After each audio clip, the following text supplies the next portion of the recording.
मैं आप सब लोगों का ध्यान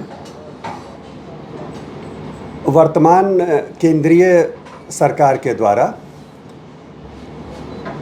रोजगार सृजन के लिए नियोक्ताओं यानी एम्प्लॉयर्स को इंसेंटिवाइज करने के साथ साथ नए रोजगार प्राप्त किए हुए लोगों को वो रोजगार में कैसे कंटिन्यू करें, इसके लिए जो एक पारितोषिक इंसेंटिव की जो व्यवस्था केंद्रीय बजट के द्वारा की गई है, उसके बारे में मैं कुछ आपको उसके मुख्य बिंदुओं से आपका ध्यान आकृष्ट उस पर करता हूँ।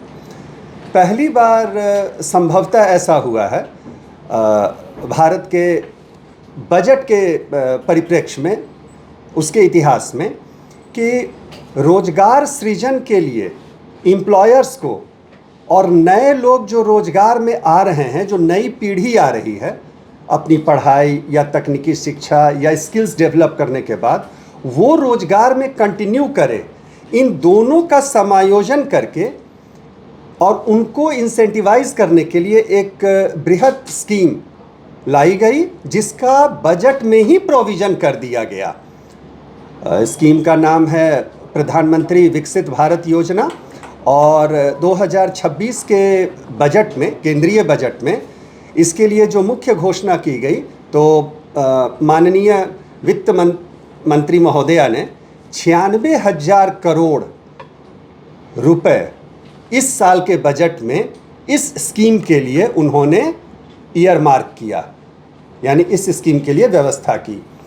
इस स्कीम को भारत सरकार ने एम्प्लॉय प्रोविडेंट फंड ऑर्गेनाइजेशन यानी कर्मचारी भविष्य निधि संगठन, जो कि केंद्रीय श्रम एवं रोजगार मंत्रालय के अंतर्गत एक स्वायत्तशासी संस्था है, उसी के थ्रू इसको इम्प्लीमेंट कराया है। क्योंकि रोजगार से संबंधित, विशेषकर नए लोग जो रोजगार को ज्वाइन करते हैं, उनसे संबंधित डेटाबेस केवाईसी के साथ भारत सरकार के अगर किसी भी अंग के पास सबसे अद्यतन यानी अप टू डेट स्थिति में रहता है, तो वो ईपीएफओ के पास रहता है। अब इस योजना की जो घोषणा हुई थी, माननीय प्रधानमंत्री जी ने 2025 में जो स्वतंत्रता दिवस था, 15 अगस्त 2025 को इसकी घोषणा की थी। इसके मुख्य बिंदु ऐसे हैं, वह सारे यंग सर्विस को ज्वाइन करने वाले लोग, जो न्यू जनरेशन वाले लोग हैं, वो जैसे अपनी नौकरी को ज्वाइन करेंगे और अगर उनकी तनख्वाह 1 लाख रुपए तक है, ये सभी इसमें एलिजिबल हैं। शर्त ये है कि वो अपने नियोक्ता के साथ, यानी जहाँ भी उन्होंने रोजगार ज्वाइन किया है, वहाँ वो लगभग 1 साल तक लगातार कार्य करें। तो उन लोगों को उनके जो पीएफ का जो कंट्रीब्यूशन, उनकी सैलरी का जो पार्ट होता था, एम्प्लॉय का जो शेयर होता था, उसके को पूरी तरह से भारत सरकार वहन करती है और ये सीधे उनके खाते में जाता है। तो जो उनका एम्प्लॉय का डिडक्शन हो रहा है पूरे 1 साल तक, तो उसमें जो वेज का पर्टिकुलर के हिसाब से 15,000 तक का डिडक्शन होता है। 1 मंथ की उनकी सैलरी के इक्विवेलेंट अमाउंट एक बार नहीं, 2 किश्तों में दिया जाएगा। पहला जब वो 6 महीना पूरा कर लेंगे 7,500, और जब अगला 6 महीना पूरा कर लेंगे तब जो बचा हुआ 7,500 है, ताकि उनके नौकरी में वो निरंतरता रहे।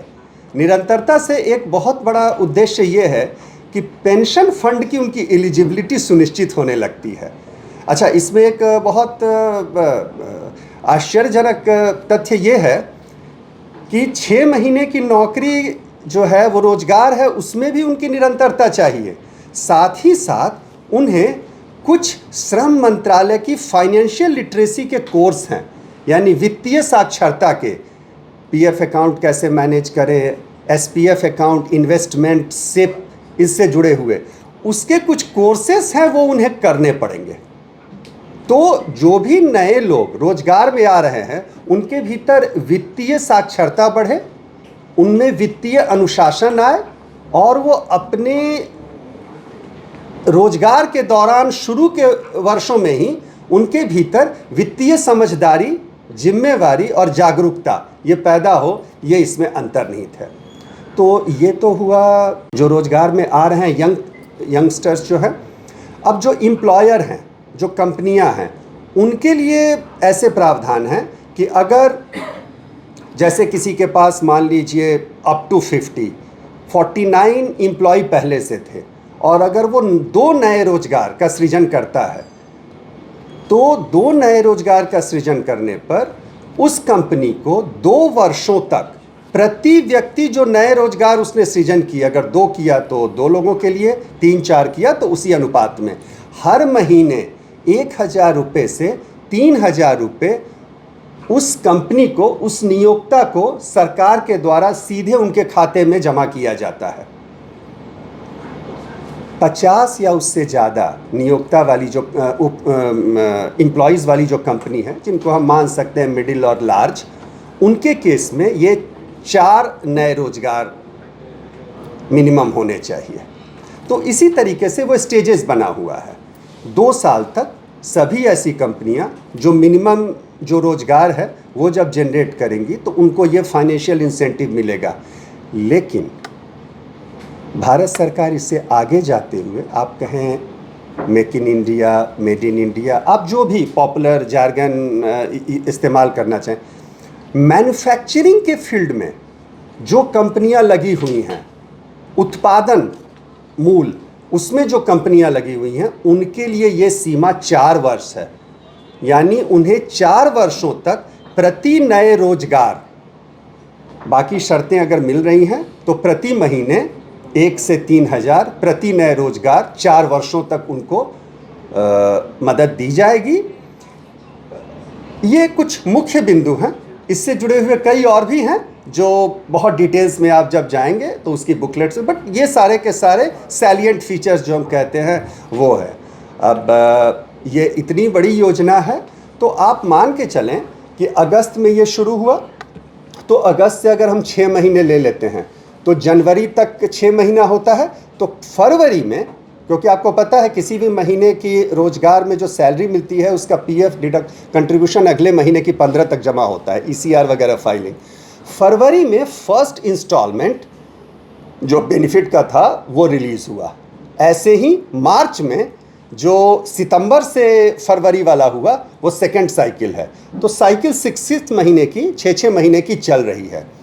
इस बार माननीय प्रधानमंत्री जी ने ऐसा अपनी इच्छा व्यक्त की, और कर्मचारी भविष्य निधि संगठन की तरफ से हमारे केंद्रीय मंत्री श्री मनसुख भाई मांडविया जी ने, जो हमारे केंद्रीय न्यासी बोर्ड के अध्यक्ष भी हैं, उन्होंने ऐसी एक अपना दृढ़ निश्चय व्यक्त किया कि इस बार के महीने में जो ये ट्रांस है बेनिफिट का, इसको एक सेंट्रल इवेंट की तौर पर ऑल अक्रॉस द कंट्री, पूरे भारतवर्ष में लगभग 190 से 200 जगहों पर हम इसका एक ही साथ फंक्शन करेंगे।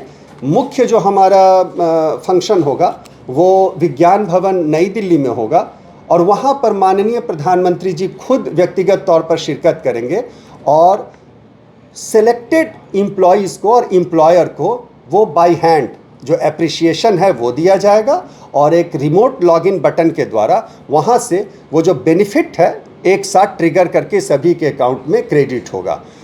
गोवा में जो हमारा फंक्शन हो रहा है ये 19 तारीख को नेशनल इंस्टीट्यूट ऑफ ओशियोनोग्राफी का जो कैंपस है उसमें हो रहा है, और वहाँ पर माननीय मुख्यमंत्री महोदय जी ने मुख्य अतिथि के रूप में उस फंक्शन को अटेंड करना स्वीकार किया है, ताकि ये एक बहुत बड़ा जेस्चर है उनकी तरफ से।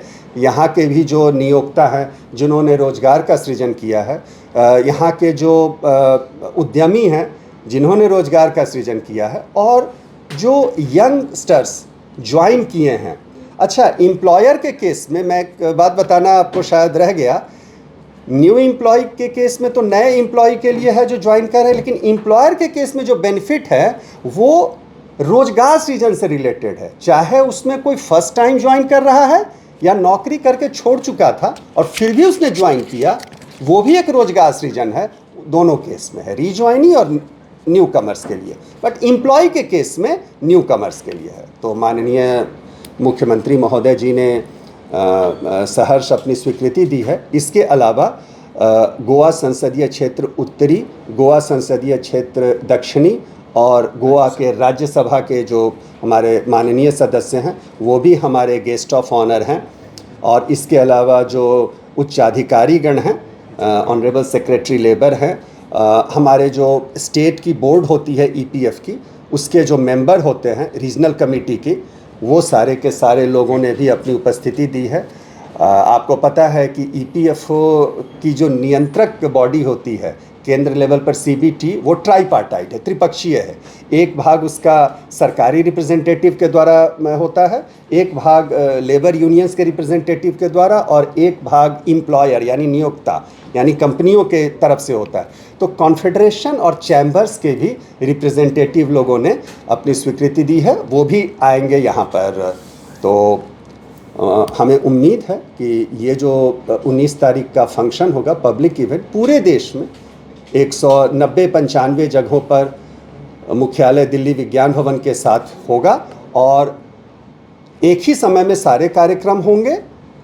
और जिस समय माननीय प्रधानमंत्री जी की उद्घोषणा होगी और वो जब इंटरैक्ट करेंगे, वो लाइव स्ट्रीमिंग सभी जगह पर एक साथ होगा। हर वेन्यू पर गोवा में भी जो संबंधित नियोक्ता हैं जिनको इस बार का बेनिफिट है और जो न्यू एम्प्लॉई हैं जिनको मिल रहा है, उनको उनमें से कुछ चुनिंदा लोगों को 10, 15, 20, 25 जितने वहाँ उपस्थित हैं, अभी तक तो 10 से ज़्यादा लोगों ने अपनी सहर्ष स्वीकृति दी है, उसकी व्यवस्था की गई है, वो खुद आएंगे, उपस्थित होंगे और बेनिफिट को ग्रहण करेंगे। और जैसे पूरे राष्ट्रीय स्तर पर हो रहा है, गोवा के भीतर के न्यू जनरेशन के जो एम्प्लॉई हैं और जो एम्प्लॉयमेंट जनरेशन में जिन्होंने मदद की, ऐसे एम्प्लॉयर, ये इस पूरे के पूरे बजटीय प्रावधान का ज़्यादा से ज़्यादा लाभ उठाएंगे। धन्यवाद। सर, आपने जो गोवा में 19 तारीख बताई, जी तो जी यही महीने में जी जी जी और कितने बजे स्टार्ट होगा आपका जो फंक्शन? ये 4 बजे शुरू हो जाएगा जी। ओके, आपको हम लोग इनवाइट करेंगे उसमें, वो इवेंट में। यस, पीएफ के नए बजट जो है जी, वो गवर्नमेंट और प्राइवेट सेक्टर में, दोनों सेक्टर में लागू होता है। ईपीएफओ की मेंबरशिप का जो एलिजिबिलिटी है वो कुछ इस तरीके का है कि कम वेतन पर जो लोग काम करते हैं, जो गवर्नमेंट के पीएफ और अपने विभाग के पीएफ स्कीम में नहीं आते हैं, उन्हीं पर ये स्कीम कंपलसरी लागू होता है। लेकिन सरकारी विभाग के कई ऐसे संगठन होते हैं जहां पर सरकारी पीएफ लागू नहीं होता है, जैसे कई बार कॉन्ट्रैक्चुअल हैं, कई बार एसोसिएट लोग हैं। उन लोगों को सरकारी विभाग की तरफ से कहा जाता है कि आप पीएफ में रजिस्ट्रेशन कराएं, तो उन पर पीएफ फिर कंपलसरी लागू हो जाता है। सर, आपने जो प्रति माह 1 से 3 हज़ार रुपये बोल रहे हैं एम्प्लॉयर के लिए जी, वो प्रति एम्प्लॉयर के लिए है क्या? जितने नए उन्होंने एम्प्लॉयमेंट जनरेट किया हो। ओके। जैसे अगर 49 तक उनके पास पहले से थे तो उनके लिए है 2 कम से कम। ओके। तो 2 लोगों के लिए उन्हें प्रति महीने 1,000 से 3,000 रुपये 2 साल तक। लेकिन अगर वो उत्पादन के क्षेत्र में हैं तो उन्हें 4 वर्ष तक, जब तक ये एम्प्लॉय उनके रोल पर रहेंगे नए वाले, तब तक उन्हें मिलता रहेगा। अभी गोवा के अंदर कितने ऐसा रहेंगे आपके पास? ऐसा है कि जो मेरे पास अभी तक, क्योंकि ये डेटा चेंज होता रहता है, ये फिगर, अब जैसे आप ले लीजिए जो पहला वाला लॉट था अगस्त से फरवरी तक का, अगर हम उसका देखें तो तकरीबन 413 जो थे वो बेनिफिशियरी एस्टैब्लिशमेंट्स थे, जो हम प्रोजेक्ट हमारा सिस्टम कर रहा था, जिनके यहाँ बेनिफिट जो है वो जा रहा था। और ये तकरीबन 76। अच्छा, आपने पार्ट बी के लिए पूछा था ना, एम्प्लॉयर नियोक्ता के लिए। ओके, तो वो जो हमारे नंबर ऑफ बेनिफिशियरी थे यानी कंपनीज, बिजनेस एस्टैब्लिशमेंट, वो 413 थे और उनके पास जो बेनिफिट जा रहा था पहले लॉट में जो गया वो लगभग 3 करोड़ के आसपास का था। और एनेक्शर फर्स्ट के लिए क्या है? हाँ, एनेक्शर फर्स्ट के लिए है कि जो नए लोग जॉब को ज्वाइन कर रहे हैं तो उनका जो फिगर था वो अगर हम देखें तो न्यू एम्प्लॉय जिन्होंने कंपनी को ज्वाइन किया वो लगभग 5234 5234 थे। ये हमारे सिस्टम का डेटा है। पिछले 6 महीने का या अभी का है? ये 6 महीने की साइकिल है। तो आप अगर हर महीने की साइकिल से, जैसे जो अगस्त से जनवरी एक साइकिल हुआ, तो इसकी गणना हमें फरवरी में मिलेगी। फिर सितंबर से फरवरी, जिसका पेमेंट मार्च में होगा, तो सेकंड साइकिल, हम इसे आजकल साइकिल से कह रहे हैं, इसे first cycle, second cycle, third cycle onwards. 6 महीने के बीच में समझो नया जो एम्प्लॉय रहेगा, हाँ। बीच में उन्होंने सर्विस छोड़ दी, तो उसका गैप पड़ जाए, तो गैप पड़ इसके लिए जाए। क्या है? इसके लिए अभी ऐसा नहीं, उन्हें लगातार 6 महीने काम करना होगा, तभी फर्स्ट इंस्टॉलमेंट मिलेगा। और अगर अगले 6 महीने कंटिन्यू किया उन्होंने, तो सेकेंड इंस्टॉलमेंट भी मिलेगा। तो उन्हें 2 ही इंस्टॉलमेंट एक व्यक्ति को मिलेगा। फिर से वो 6 महीना पूरा होना चाहिए। 6 महीना पूरा होना चाहिए। एवं फाइनेंशियल लिटरेसी की कुछ एक कोर्स है भारत सरकार की, उसको भी पूरा करना होगा। मॉड्यूल, आप उदाहरण के तौर पर मैं बता रहा हूँ, जैसे इग्नू के कुछ मॉड्यूल्स हैं, और ये सारे ऑनलाइन हैं, और ये आम जनता के लिए भी खुले हुए हैं। लेकिन इस बेनिफिट को प्राप्त करने के लिए उस ऑनलाइन कोर्स मॉड्यूल को कंपलसरी किया गया है। ये जो अमाउंट जो दे रहे हैं जी। वो कंपनी के लिए है, एम्प्लॉय के लिए है? 2 पार्ट मैंने जैसा बताया, पार्ट ए है वो एम्प्लॉय के लिए है जो फर्स्ट टाइम ज्वाइन करेंगे, उसी का जो पार्ट बी है वो कंपनी के लिए है। तो कंपनी के केस में न्यू एज वेल एज रीज्वाइनी, यानी जो पहली बार एम्प्लॉयमेंट में आए या जिन्होंने रीज्वाइन किया, उसके लिए मंथ वाइज है। अप्लाई कैसे करते हैं? जी, यदि कोई नहीं ज्वाइन किया तो जो पीएफ विभाग से संबंधित जो अंशदान है, उसके लिए आपको न्यू एम्प्लॉय ज्वाइन करते ही आपको ईसीआर में उनका केवाईसी और डिटेल डालना पड़ता है, और हमारा सिस्टम उसको कैच कर लेता है आधार से कि ये न्यू एम्प्लॉय है या नहीं है। क्योंकि आपके पास जो पहले के महीने के आपने जमा किए हैं उसमें केवाईसी आ रहा है। और उसका एम्प्लॉय का कुछ डॉक्यूमेंट चाहिए, कंपनी वाले का कुछ तो डॉक्यूमेंट? कंपनी की तो पीएफ में रजिस्ट्रेशन है ही पहले से, और नहीं है तो वो ऑनलाइन रजिस्ट्रेशन हमेशा आप खुद अपनी डिटेल करके ले सकते हैं। कंपनियां 1 साल तक हाँ। नए जो जनरेशन रहते हैं जी। उनको एम्प्लॉय का पीएफ नहीं जाता है, ऐसा भी कंपनियां हैं। TDS कट होता है। टीडीएस होता है, टीडीएस अमाउंट। देखिए, टीडीएस और पीएफ अलग अलग चीज़ है। बराबर, इसीलिए मैं बोल रहा हूँ कि समझो नए जो एम्प्लॉय है, जी जी, उनका जो पीएफ नहीं कट हो रहा है और कंपनियां ने, तो उसके देखिए लिए क्या है? देखिए आइडियली तो जो कानून का लागू होना है माना जाता है। देखिए, कई कानून ऐसे हैं जो अपने आप लागू होते हैं, उसमें बताया नहीं जाता है कि आप पर ये लागू हो रहा है, आप पर लागू है। अब जैसे इनकम टैक्स, हमें बताया नहीं जाएगा कि इनकम टैक्स हम पर लागू है, हमें खुद जांचना है कि हमारे इनकम है, टैक्स है, तो हमें टैक्स देना है। अब जैसे हमारे बचत खाते पर अगर 10,000 रुपये से ज़्यादा इंटरेस्ट आ रहा है, तो ज़्यादातर हम लोग ये गलती करते हैं, कई बार आईटीआर में हम ये नहीं देते, हमें लगता है कि बचत खाते का इंटरेस्ट टैक्स से बाहर है, लेकिन मेंशन करना है। ये कई बार ये भूल होती है। जैसे व्हीकल है, आपने स्कूटर लिया, आपने मोटरसाइकिल लिया, कार लिया, तो आप उसकी आरटीओ में रजिस्ट्रेशन कराते हैं, पॉल्यूशन कराते हैं, पॉल्यूशन वाले तो आपके पास नहीं आते हैं कि ये है, तो वो it applies on your own, जैसे ट्रैफिक लॉ है, it applies on its own force, वही पीएफ का भी है। 19 तारीख जो आपने फंक्शन पूरे देश में जी। गोवा में भी करे, कुछ जी। अलग सा दिन करके कुछ क्या मतलब किस वजह से वो वही तारीख चुने? हाँ, एक तो 15 तारीख तक लोग अपने ईसीआर को फाइल करते हैं हर कंपनी वाले, तो 15 से 16-17 के आसपास में हमारे सिस्टम में डेटा आ गया कि इस महीने तक कितने लोगों ने काम किया और पिछले 6 महीने का साइकिल उनका पूरा हुआ। उसके बाद जो मुख्य अतिथि हैं उनके पास समय की उपलब्धता कैसी है, तो प्रधानमंत्री महोदय के समय की उपलब्धता, माननीय श्रम एवं रोजगार मंत्री श्री मनसुख भाई मांडविया जी, माननीय श्रम एवं रोजगार राज्य मंत्री सुश्री शोभा कारंदलजे जी, तो इन सभी लोगों की उपस्थिति में ही कोई कार्यक्रम राष्ट्रीय स्तर पर होता है। तो उन लोगों की कार्यक्रम और व्यस्तताओं के हिसाब से 15 तारीख के बाद की जो दिन था उस हिसाब से ये हुआ। Thank you. बहुत बहुत धन्यवाद। तुम्ही पळयतात गोंयकारपण, गोंयकारांचो गोंयकारा खातीर।